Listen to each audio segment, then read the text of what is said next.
Welcome back to the History of Rock. His name is Brandon. He's the DJ. His name is Shim. He is the rock star. Class is in session. New cameras. You like this? This is New camera for you, and I dig it. New camera. Got a bunch of lights. It's really bland behind me. You can see my comb here as I was combing my beard out before we started this bad boy here. Could do a little bit of this, a little bit of this. Ooh, and I forgot to tell you, I do have a surprise for you. Yeah, what's that? So I had mentioned, as we're recording this, we generally record these on the Mondays before the Monday that it actually drops. So today is May 23rd, and I went and spoke to my kid's class today. She's fourth grade, so I went and did a career day. And they were all super excited because the gamer guy was coming in, because that's what I get paid to do now. I actually get paid to play video games. So I went and picked something up that had been completed, and I don't know if you can see that there. Wow. That's Is that sticker, a sticker? baby. That's the sticker, baby. That looks really plush, doesn't it? And they're nice, good quality stickers, too, man. And we have this one here. Nice. I like that. The History of Rock podcast. Classes in session. We got that. And then the piece de resistance, or whatever the fuck. Yeah. Right there. That's awesome. It's not fair to deny me the cross-eyed bear that you gave to me. I love our merch. And the bear, and the stuffed bear, is wearing a History of Rock t-shirt. I love our merch. I really love it. So That's if anybody fantastic. watching this, if you guys want to order these things, we're getting them in now. The t-shirts, I believe, I just got an email from Viva La Mocha today that said that is being printed as we speak. Like there's probably machines churning this stuff out now. And so there's three different types of t-shirts. It's these. So I will have mine that's got the real Brandalorian logo on it. I have the one that is the History of Rock podcast. And then we also have one that is going to be the old cross-eyed bear. We talked about doing one that would somehow be the shaven haircut 2 bits. We got to work on that one. We got to get through this merchandise first because it was pricey. Like it wasn't cheap. So if you would like to order some of the merchandise, it would be very much grateful, because essentially any of the money that we make on the merchandise, we're going to be putting back to more merchandise and advertising for this as well. So if you go to vivalamocha.com, on the top of the page, you'll see the real Brandalorian up there. Click that link, and it's going to take you all of my stuff right there. So it's real Brandalorian, History of Rock, and all this fun stuff. So go there. I think the stickers are going for $5 a pop, and the t-shirts range depending on the size. I think it's $25 to $28. So there you go. Check it out. vivalamocha.com. Now, into this episode of the podcast, as we're talking about Mudhoney. Had a lot of blast. I'm telling you, I mentioned this in the previous episode. It was a lot of fun watching the documentary on Mudhoney. It's called I'm Now, the story of Mudhoney, I think is the full name, or something similar to that. We'll get to that at the end of the podcast. But just to give you guys kind of a real quick recap of the stuff that we had talked about is we know that, Mudhoney, they formed in 1988 after Green River broke up. They kind of like the grunge band, really, because they were OG grunge band. They were the ones opening, or they had like the big bands opening up for them. Like it was the last thing that we talked about in the previous episode. It had to do with Soundgarden opening up for Mudhoney. Like stop and think about that. Yeah. So we can go ahead and we can dive right in here. With the very next one, as we talked about, the last item that we discussed was the friendly riot, if you will, when Mark Arm, friendly riot, the lead singer, he's just like, hey, let's come on up here, and everybody jump up on stage, and then the stage collapsed. I mean, thankfully nobody got hurt. But our very next thing here, it had to do with, there was a show at the Moore Theater. This was June 9th, 1989 in Seattle, and it was a pretty big deal because to play there and be a headliner was big, because the Moore Theater definitely packed more people. They would always frequently play these clubs that were smaller, and you could definitely tell that it was just a lot of other members of bands that were there kind of watching each other, and that's what made the Seattle scene so close-knit, was because you would have Soundgarden performing, and there were probably guys from, Mudhoney or Green River, or like depending on the date, watching them perform. So performing at the Moore Theater was a pretty big deal. The lineup, which was headlined by Mudhoney, opening for them, Nirvana. That's insane. Nirvana was. But it must be cool. Must be cool for the remaining members of Mudhoney, for their kids and grandkids to be like, oh, you like they start blasting out, Daddy, I just discovered Nirvana, and be like, bitch, they opened for me. Like, well, and that's so that Nirvana dope. was the opener, and then Tad. That's another band that you hear a lot of when you're kind of like falling into this grunge rabbit hole. Is that you have some of these other bands. Tad was another big one back in the day, and then of course Mudhoney was your headliner, and this was sort of a coming out party as the show was sold out, which really showed them that their music was now reaching more people than just the people who were in the other bands. It was truly reaching the suburbs and outside of just the specific Seattle music scene, because they were able to sell out this venue, which was a pretty big deal. And this was around the same time that they said that the band actually said, we're not pleased with this album. When it came to their second album, the exact quote was, we didn't raise the bar any. Yeah. Which Which I think is so perfect for a teen angst, anti-establishment grunge band to be like, yeah, we didn't raise the bar any. Yeah, that was Steve Turner that said that. He was the guitar player. And yeah, that's fantastic. in that documentary, you can definitely tell that they were like, yeah, we really like that first album. It was great. And then when they get to this second album, which I think actually came out the year after, I think it might have been 1990. And they were like, yeah, we weren't biggest fans of that album. That's kind of how it went down. So it was after that album that Steve Turner, he decided that he wanted to go back to school. So rumors of the band breaking up started to emerge. And the band didn't technically break up, but they did take a break. Now, how that went down, you can talk to Ross or Rachel from Friends, depending on how taking a break goes down. Well, Dan Peters ended up playing drums for Nirvana. Was that the drummer before Dave? There was a few drummers, right? Oh, so here's a really interesting thing on this, because this would have been right around the time Nirvana was going to make it big. Bleach had already been released, because this was around 1990, so it's about a year after that. So he even ended up doing a photo shoot with Chris and Kurt for Nirvana, meaning Dan Peters did. But the whole time, the band pretty much knew Dave Grohl was already going to be their permanent drummer, because he was there. He was around. He was at the photo shoot. He just wasn't the drummer that they took the pictures with. And so he ended up, and he kind of knew it. That's painful, man. Yeah, right? That's got to be like, that's like watching someone else do your girlfriend in the room, being like, okay, like... Yeah, I mean, he knew it. Maybe at least I get a little turn at some point. Thanks. So, yeah, not much fun. How much further can we go with the sex analogy that doesn't really work? How long can we just let it hang in the air? Well, what she said. After Nirvana. Oh, no, hold on. Yeah, so then after Nirvana, he ended up and he went and played drums for Screaming Trees a bit. Which Screaming Trees, again, one of my, like, I love that band. So he was what? But I was going to say, Screaming Trees, they're a great band. But it's got to be, I remember in the documentary about the Foo Fighters, they actually said, like, the guy who was the drummer in the Foo Fighters originally, it's stupid pressure for any drummer to have to be in the same vicinity as Dave Grohl. So to be in the room with him watching photo shoot, and you're like, and you got to know that it's like, there's no way I'm better than you. There's no one in the world that's going to go, oh yeah, you're way better than Dave. Like, he's there, he's coming for your girlfriend. Band. So yeah, and they said it was like they bring this up in the documentary because they showed pictures of the photo shoot. It's the band. It's they're on like a stoop, and I think Kurt is in the front, and then you have Chris here, and then Dan Peters is in the back. And he's like Dave Grohl was at that photo shoot, man. That's so backwards, man. Yeah, it was. It feels like there should be a little bit of a linear format to it, but that's just like, yeah, that's weird. So going back to it, in 91, Sub Pop was ready to close their doors. They'd laid off everyone and shipped some albums off to Japan as a last hurrah. But Mudhoney, who actually never stopped practicing together, ended up releasing Every Good Boy Deserves Fudge. The album ended up selling more than 100,000 copies. After that release, the band left Sub Pop for Reprise Records. Thank you for that, Brandon. The band leaving allowed the label to survive just a bit longer, and Nevermind then happened.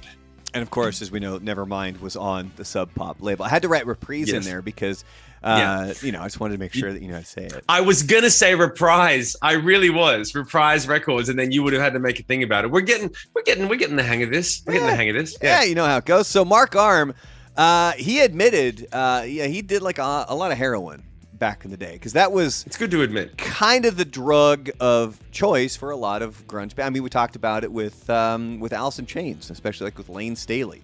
Kurt Cobain obviously struggled with it well, and Mark mentioned that he actually OD'd a few times, where he ended up in the hospital. But he would always keep it secret from people, and people would hear like, "Hey, so I heard you OD." He's like, "No, that wasn't me, man. Like, no, I'm all good." Like, he played off like it was nothing. Right. And he ended up in a band called Blood Loss. And this was, I would assume, like, this is where it's weird, because I'm always wondering about calling something a side project because of something that happened very early on in my radio career. Because you would generally think, okay, you're in a band, Mudhoney, pretty big band. Any band other than that, it's going to be like a, quote, side project, right? Just don't ever tell Les Claypool that. Les Claypool of Primus. Acting like a fool? Oh, I don't even remember. And all other bands with the demos that were cool? No, I don't even remember which. That's a lyric from a Limp Bizkit song. Les Claypool for acting like a fool, and all of the bands with the demos that were cool. It's track 13 from, you get it now, Significant Other. Okay, you gotta be. See, this is the history of rock. There is like, I don't know anything about the genesis of Zeppelin, but the genesis. I was trying to rope together like a Primus song. Yeah. Like, what? That was the first time, because that was the first time that I heard Les Claypool's name. I didn't know that was the guy's name. Yeah, so Les Claypool, lead singer of Primus, the bass player, the guy who tried out for Metallica, by the way, and was told by Metallica, "You're too good. We don't want you here." It's fantastic. There was a guy that I worked with in Eugene, Al Scott. God bless Al Scott. The guy's amazing. And he was interviewing Les Claypool. I can't remember which band of his it was. If it was like Buckethead or because Les Claypool has all these different bands. Right. And there was one, and I think they had just released an album. So Al brought up to him, so like, your side project, and whichever one it was. And Les he did not take kindly to it. There's no such thing as a side project. It's my band. Oh, okay. And we were all kind of like, Jesus, like, okay, like, we're sorry to offend you so greatly about calling it a side project. But anyway, the long story short here. But it would be wouldn't it be a little bit weird if you're in the interview talking about the main project to go, "Oh, so let's talk about your main project." Like, it's a bit disrespectful to what you're there to promote, to be like, "Oh, and you're doing another thing, which you didn't really come here to talk about, but we just wanted to mention it." No, there are no side projects. Well, then what the fuck is it? Yeah, is it the main project? Like, where's your priority? Everything's equal. Well, don't tell that to the guys you're working with today, because they'll just feel like, anyway. Oh, I'm sorry, not Bucket. It was it was Oysterhead, I think, is the one that he was promoting. He also had the Frog Brigade, and anyway, so that was just the whole weird thing with Les Claypool. But anyway, because as we're talking about Mark Arm being in this other band called Blood Loss, I get really wary of calling things side like, I have trauma from this moment with Les Claypool. Because it's like, well, shit, is somebody going to get super upset if I call this a side project? Like, Jesus Christ. But anyway, so he was in a band called Blood Loss, and one of the guys was like currently doing heroin while he was in that band with him. So Mark Arm was asked by somebody, like, is that hard for you? Is it difficult being in a band with somebody who is actively doing heroin, knowing that you're kind of recovering from that? And he said, no, it's a reminder of what I don't want to be. And he appreciated being in that band because it was a constant reminder that used to be me. I'm glad I'm not that guy anymore. That actually is a good way to look at it, isn't it? It's a really good way to look at it. And it's funny because you never hear that whenever Alcoholics Anonymous, the sort of thing they say, like, we're going to support each other not drinking. If you do find one guy coming in like a drunken buffoon, it's a nice little smack in the face to go, damn, I used to be like that. Yeah. There was a song on the 95 album, My Brother the Cow. Where did they get these names? My Brother the Cow, that Courtney Love thought was about her. Well, so think about the timeline here. So this is 95. So this was right after Kurt Cobain died. Yeah. Well, there must have been a lot of songs that were written about Courtney Love at this time. A lot of people had feelings, right? I remember I learned everything I needed to know about Courtney Love when I saw what she said at his funeral. You remember what she said? I remember a lot of different parts. Which one do you mean specifically? She told everyone attending the funeral to say, "Fuck you, Kurt." Oh, yeah, because now you're not here. Yeah, She like totally you killed took him, by the yourself way. away from us.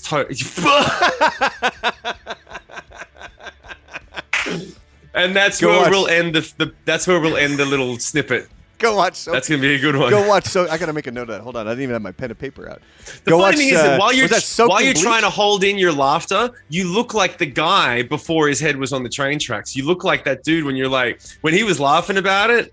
Dude, what is it, Kurt and Courtney, or what's it called? I thought it was Soaked in Bleach, isn't it? The one that goes back and like basically says that, yeah, she totally had him murdered?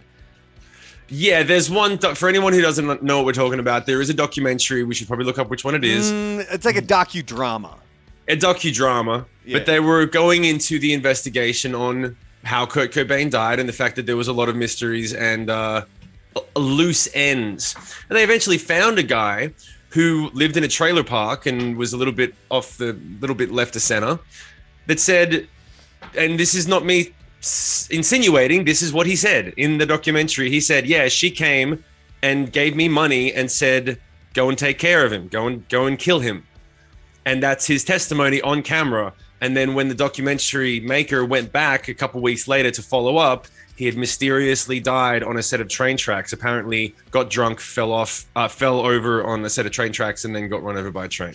Yeah, which I don't think I personally don't believe, and I don't know if anyone else would believe that. Well, it's a lot of the stuff. It's pointing to the amount of drugs that were in Kurt's system, and the fact that he used a shotgun, and the kind of shotgun, the way that he would have had to have positioned himself to do it. It's a really interesting documentary because they really go through every detail and be like, this doesn't add up in multiple ways, especially the fact that like his last suicide note, the last two sentences are effectively in someone else's handwriting.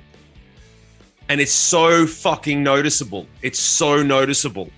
And no one really, my thing is, and now that we're talking about it, my first thought is, fucking Dave and Chris would have to know, like they must have a feeling in their gut, and they can never talk about it. Apart from the fact that it's too painful, it's classless, it's, you know, like it's not, they don't have necessarily evidence to back up what they're saying, but I'm sure if you got them drunk at a party and they wanted to talk about it, they'd be like, that motherfucker, like they'd be like, did you read that note? Did you look at this shit? And like, that was my fucking friend. All the kind of like stuff they must. It's all pointed to. Like I found, it's on the Wikipedia page here. There was Vernon Geberth, I'm guessing. It was a former homicide detective who was among some of the experts interviewed in the docudrama, posted an article on his Practical Homicide Investigation website and Facebook page stating that he was, quote, was not happy that the producers of Soaked in Bleach made it appear that he agreed with their homicide theory, unquote. He stated further that he, quote, made it quite clear that he believed that Kurt Cobain took his own life and backed up his opinion with the facts that he obtained from the Seattle Police Department's Homicide Division, coupled with his own experience in suicide cases. Yeah. It's heavy, man. So go watch Soaked in Bleach, though. It's entertaining. Yeah, go watch Soaked in Bleach. So take it for what it is. And so we should probably... So going back to this, Courtney Love thought that the song My Brother... No, the album was My Brother. The album, My Brother-in-Law. He thought the whole thing was about her. Moo. She called and complained to Reprise Records. The song was called Into Your Shtick. Into Your Shtick. Yeah, so here's where we got to get your guitar, because these are the actual lyrics. I need you to sing this. Okay.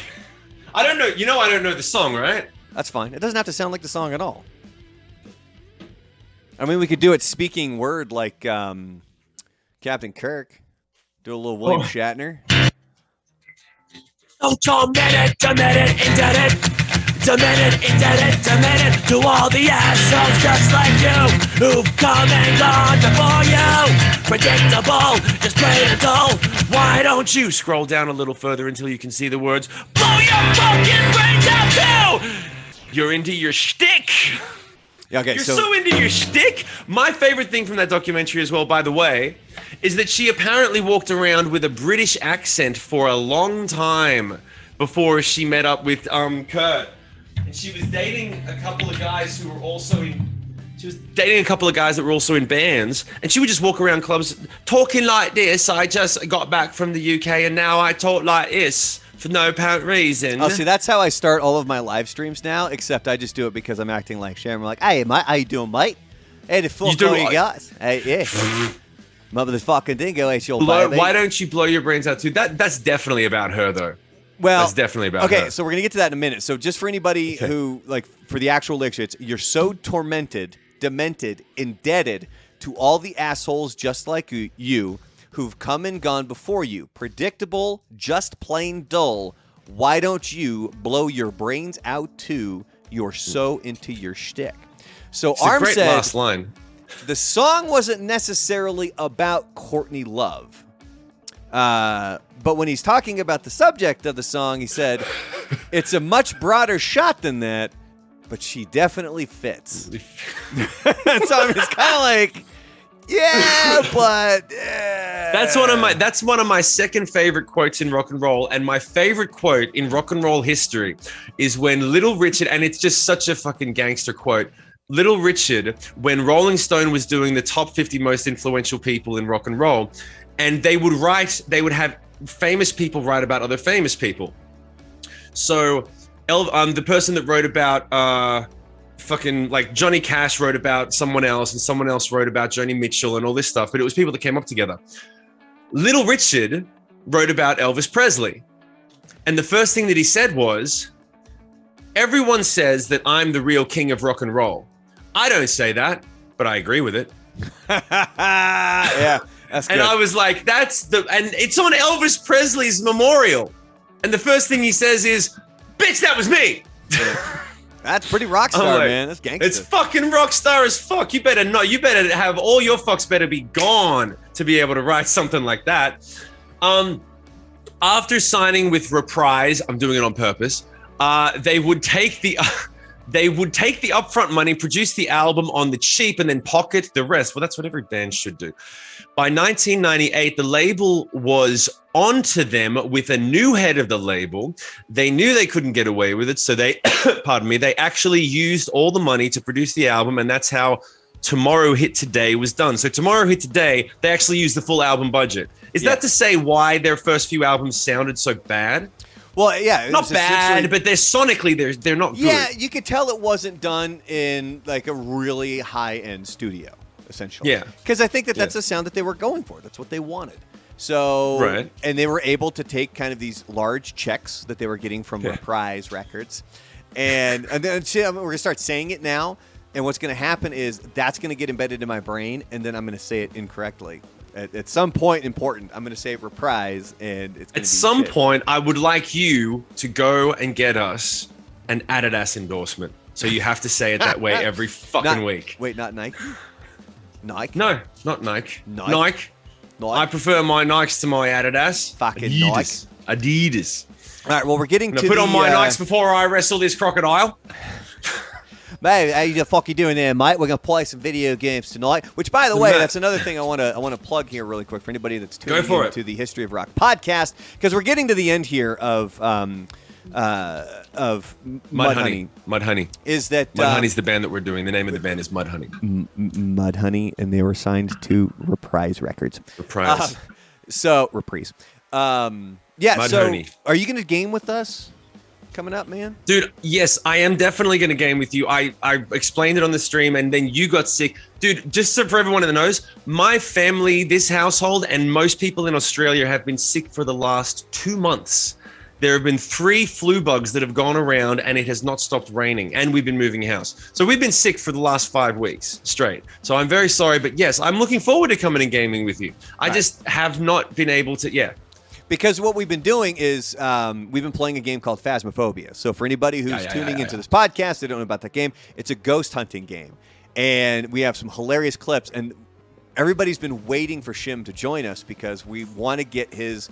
There's kind of levels of when you play Phasmaphobia. So you're being a newbie, it's kind of creepy, it's freaky, and we're hoping to get some really good freaked out reactions from Shim because we've now gotten confident enough to kind of know what we're doing. I mean, the first week we played it, so we do this over on the Original Gamer Life YouTube channel. So if you're watching this podcast, if you're here on my YouTube, on Shim's YouTube, or Spotify, or Apple, or whatever. By the way, if you're listening on Apple, you're missing a whole level of this podcast because you don't get to see us.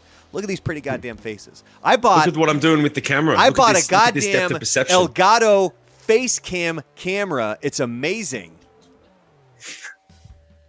And you're missing out if you're listening on Apple. You're missing it. But anyway, and you can check us out on YouTube and all that other crap, but whatever.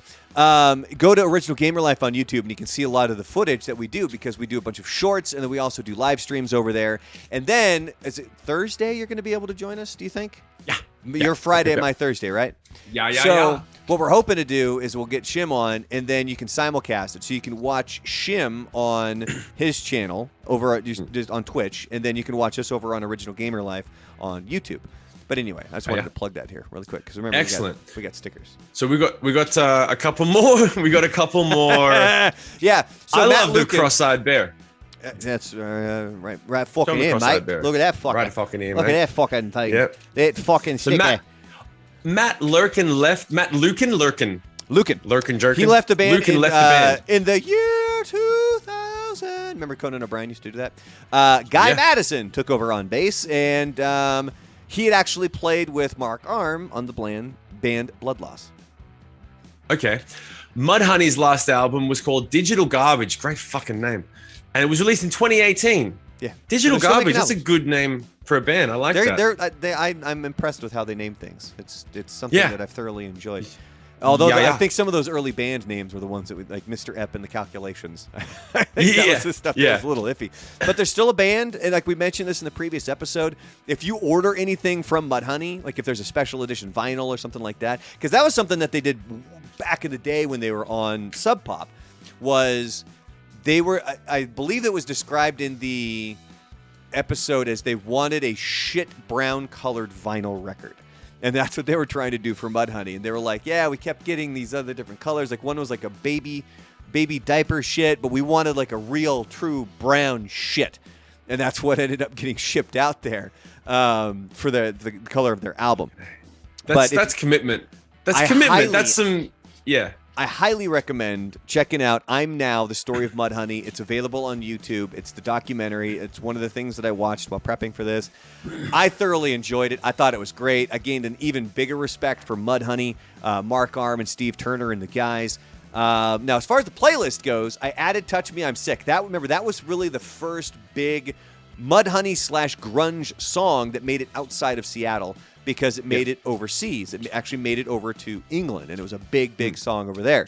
So, like I had mentioned before, especially with Green River, we were doing the whole band. It's a couple EPs and a full-length album, and now we have all of Mudhoney's entire collection. If there's a song anybody wants specifically on the whole point of this playlist is fluid. If you can get through an album, if you can sit through this shit. Wow, Shim is come on, hating on Mudhoney. No, I'm not hating on the band. I'm like, it's after a while your ears get tired because they just said we didn't spend any money on our records. We kept all the money. So like it sounds like a band. Wow, you know what their records sound like, Brandon? Their records sound like a band that didn't spend any fucking money making the record. That's what it sounds like. So if you want to go and listen to a record that sounds like no one gave a fuck and they just pissed it out in a week and said, just get it done, get it out, keep the money, then go and listen to Mudhoney. Well, I don't think it's that they didn't give a fuck. I think it's that they just the engineers and the producer didn't give a fuck. Yeah, they just weren't. They weren't looking to go get it done by the highest priced engineers and the highest priced producers. Yeah. They just wanted to, and not even in the best studios. And you can definitely hear it, on the best instruments or with the best microphones with multiple takes or like you're making a just basically put some microphones on the drum kit and the guitars, play all the songs once and fuck off. Nothing matches Gunfight, my man. Nothing matches Gunfight.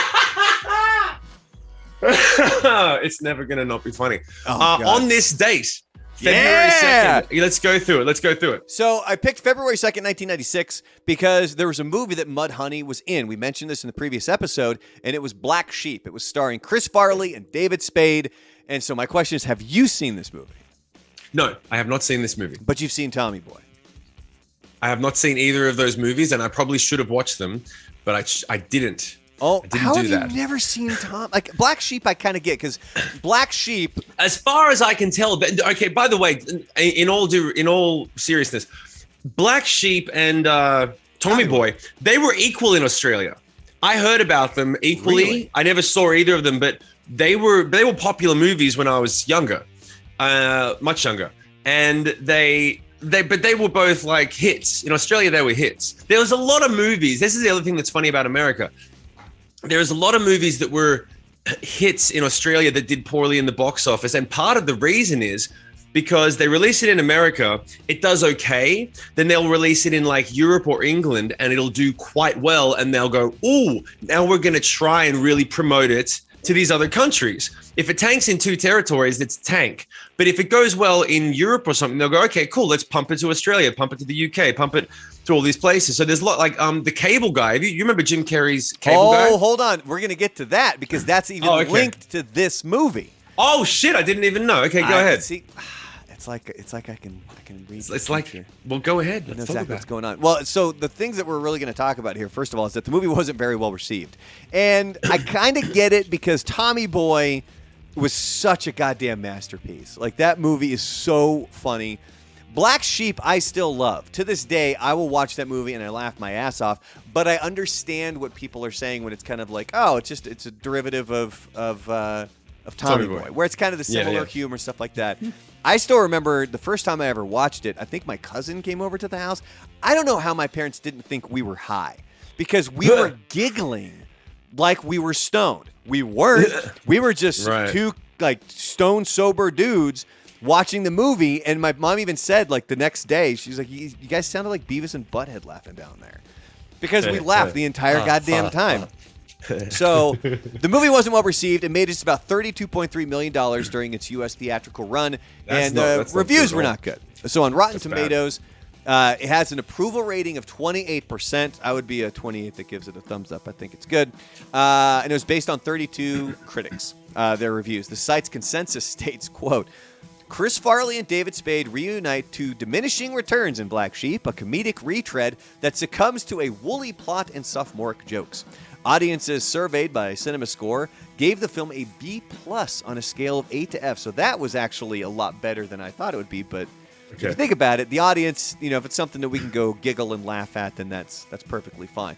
You want to take this next? This is where we get to Siskel and Ebert. Gene Siskel? Okay, hold on a second. I haven't read this, so I'm going to stutter on it. It's a pretty film critics. Paragraph, so. Okay, so prepare yourself for this. Film critics Gene Siskel and Robert Ebert gave the film 2 very big thumbs way down. Damn, with Siskel admitting that Black Sheep was one of only 3 films he ever walked out on. The others being $1 Million Duck and Maniac. No, I don't know those ones. That's the thing. It's like apparently those are so bad you never even heard of them. Yeah, Siskel stated several times that he did not like Chris Farley and thought of him as a terrible actor, stating at one point, I hate Chris Farley. He just rubs me the wrong way. I knew John Belushi. I knew John Candy. He's no John Belushi or John Candy. Wow. Ebert, who gave the movie thumbs down, called it not only one of the worst comedies I've ever seen, but one of the least ambitious. That's fucking cold. It doesn't even feel like they're trying to make a good movie. A few weeks later, during their televised review of Happy Gilmore, Ebert tried to defend Farley, saying that he thought Siskel was too hard on him and that he believed that the right script, Farley could be good in a film if he had the right script. Fucking, all right. Well, because he had a lot of side parts in a lot of those movies where he was the bus driver, like in in Happy Gilmore, in Billy Madison. He was the bus driver. Yeah, he was great. Veronica Vaughn is one fine piece of ace. Yeah. Me and her, we got it on. So the opinions from some other reviewers here were mixed. In his review, Richard Leiby of the Washington Post, he wrote, Farley and Spade managed to wring humor from a series of juvenile setups and predictable pratfalls. Yeah. Barry Walters of the San Francisco, I'm taking it. San Francisco Examiner wrote that there isn't one, oh man, come on. There isn't one shred of slightly intellectual wit in the film. That's the point, dickhead. Yeah, there's a few scenes that to me just really stand out because the premise of the movie is it's Chris Farley, his brother's running for governor of Washington. God, and I can't even remember what David Spade's whole role. I think it's to like babysit Chris Farley, like it is in Tommy Boy. Yeah. But the Yeah, whole it's the scene same- where they, it's the same like, movie. when they're in the cabin and like the roof blows off, like Totally. it's fucking hilarious. cabin. And- yeah. So Yeah. around this time, Chris Farley, here's your cable guy stuff. Okay. Oh, okay. Okay. Chris Farley was being offered $3 million for the lead role in Sony's The Cable Guy, 1996. The original Cable Guy script was totally different from the finished product, as it was more of just kind of a simple, fun story. While they were going through all of the pre-production with Farley, somehow the Cable Guy script made it to Jim Carrey, and he wanted to do it. Because Carrey was the more bankable star, Sony let Farley go and went with Carrey instead. They had also brought on Ben Stiller and Judd Apatow, who wanted to turn it into a dark black comedy, which is obviously, anybody who's seen Cable Guy, it's clearly what they did with that. Yeah. They were going to pay Carrey $20 million, and it was the first time anyone had broken the $20 million ceiling. And for Farley, Paramount had exercised the option clause in his two-picture deal with them, forcing him to do this film instead. Sony did pay Farley for Cable Guy, but Paramount only paid him $1 million for Black Sheep.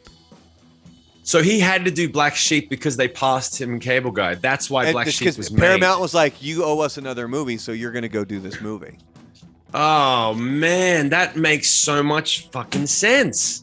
I'm so honestly, man, hats off to you. Great research. I'm really glad I know that. I genuinely am, because I love Cable Guy, and I love, there's no one in the room. I love the fact that Cable Guy was arguably Jim Carrey's US flop. And there was a lot of, it was a flop considering that they paid him $20 million for the film, because he was coming off like Liar. Everybody was expecting Ace Ventura or The Mask, and it being a dark comedy.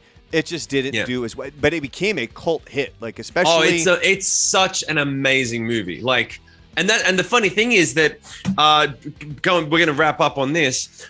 The first time that Silverchair, my favorite band in history, the first movie that they were on was a song called Blind, where the jousting scene happens. The jousting scene where he goes ape shit on Matthew Broderick. That song is called Blind, and it's off the first EP from Silverchair that they ever released. And that was the first time that I went, oh my God, that's the band that I love that's from up the street. You made the connection. And they're on like, this is like the biggest movie in the world. And it was one of the triggers that made me go, oh, maybe I could really be like an international. If I really wanted to be in rock and roll, I could do international, because those guys are from up the street. That's a Hollywood movie. So it all, them playing Silverchair, playing MTV and coming around, and then the movie at the same time, there was a few little triggers that made me go, oh, I could do that. And that was one of them. Yeah. So there you go. That's a nice place to wrap up on. I could do that. I could do that. I could do that. That's what I told the kids as I was doing career day for them today. I gave them the quick history of how I had a whole bunch of crappy jobs. And my kid even told me afterwards, she goes, you didn't tell them about how you used to roll pretzels, Dad. What? My first job when I was in high school, I worked at the Neon Pretzel at the Clackamas Town Center. Right. And she goes, you didn't tell them. And I was like, I didn't think it was pertinent to the story, but you can go ahead and tell them I used to roll pretzels if you want. So I was like, I worked at a lumber yard. Better than telling them you used to roll blunts. Used to. Whoa! On that. What? Oh. It's illegal all in right. Texas. It's illegal in Texas. It's not illegal in New Mexico, which is right across the street. Do you walk across the street and come back? No comment. You work for a real place now. So, anyway, we're wrapping this up. Thank you very much for watching. Yeah. We kind of rambled. Podcast. We kind of rambled a little bit there. But that's good. But that really is good. We should have a thing that's like, we should have a thing at the beginning that says that there's an amazing piece of information at the end. Put a little So for the people that don't fucking tune in, dude, but I'm telling you. So here's the thing. So I had mentioned to Shim how I had kind of kept recording even when we wrap up the episode, when we get the class dismissed and everything else. And I kept it rolling. And Shim's concern was, well, are people actually going to stay tuned in if they think that the episode is over? Apparently, most people are, because at least last time I checked, it still had it's called a retention rate. Like, how long are you listening? So is it one of those things where Shim and we start rambling about Soaked in Bleach and Kurt Cobain being murdered by Courtney Love? Is all of a sudden a huge drop off because people were like, I came here for Mudhoney, you son of a bitch. Yeah, but no one did come here. People came here for us and Mudhoney, but then when they Courtney Love did what? And be like, that's It's more called people Kurt. know Courtney Love than Courtney. More people know Courtney than Mudhoney. Yeah. So I had checked it out, and I guess everybody was continuing on. So we're calling that part of the episode the encore for you, because I figured the encore. At this point, dude, is there a band other than System of a Down that doesn't do an encore? Like, think about it. I think that's the only band I can I've think seen of live. one, but I'm not sure if it's classy to mention them. Nirvana. And anyone They who don't knows exist who I'm anymore. talking about. Yeah, but they probably don't exist anymore. Who? Come on. It has yet to be announced. Who's your But band? no. Huh? No, I can't think of any legitimate bands that actually don't do. Oh, Elvis Costello. He doesn't do encore? I know that's random as fuck, but I'm like, I actually think I've read somewhere that Elvis Costello doesn't do encores. All right, so if he He comes out does, and he make plays sure you his call songs. Shim out on his bullshit. Yeah, because he's go lying. and someone go and look up Elvis Costello doesnst do encores, and write in the comments section, yay or nay. Yes, don't look it up, Brandon, because you look. I'm their playing. fucking job. Almost spelling my what? I'm playing with my stickers. Playing with your. These are the ones that I took. As we're kind of rambling here, but you know what? We'll make this the encore. So let's wrap up, and then this will be the encore. It's a sticker talk. His name's Okay. Shim. He's the rock star. His name's Brandon. He's the DJ. Class dismissed.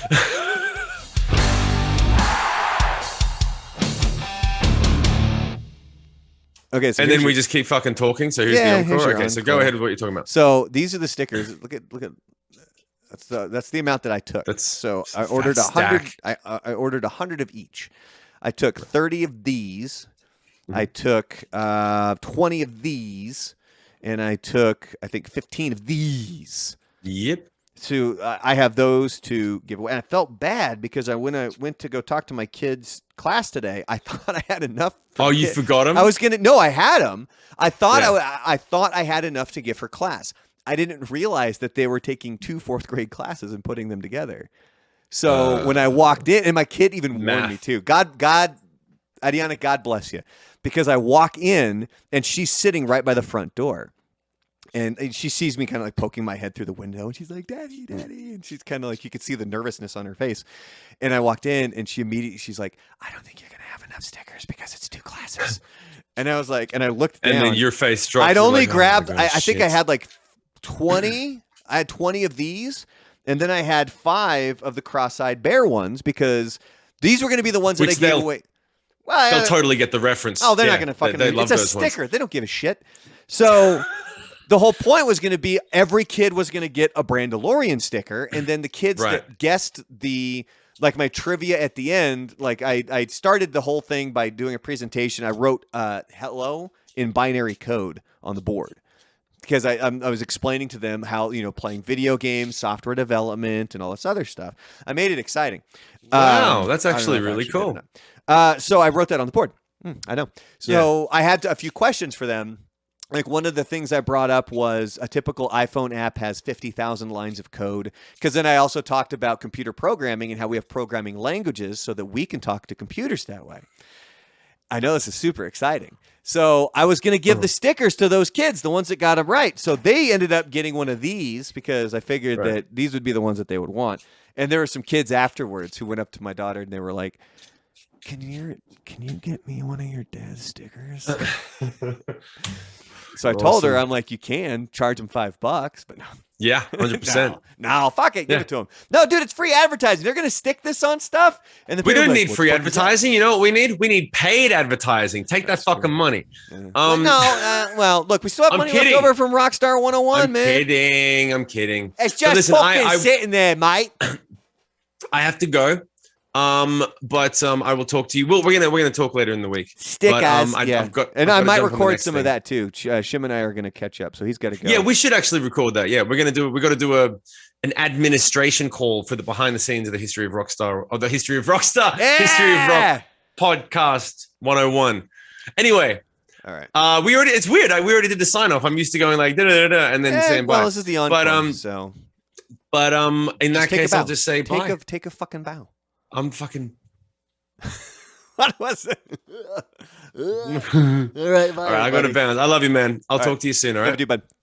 All right, bye. Bye bye.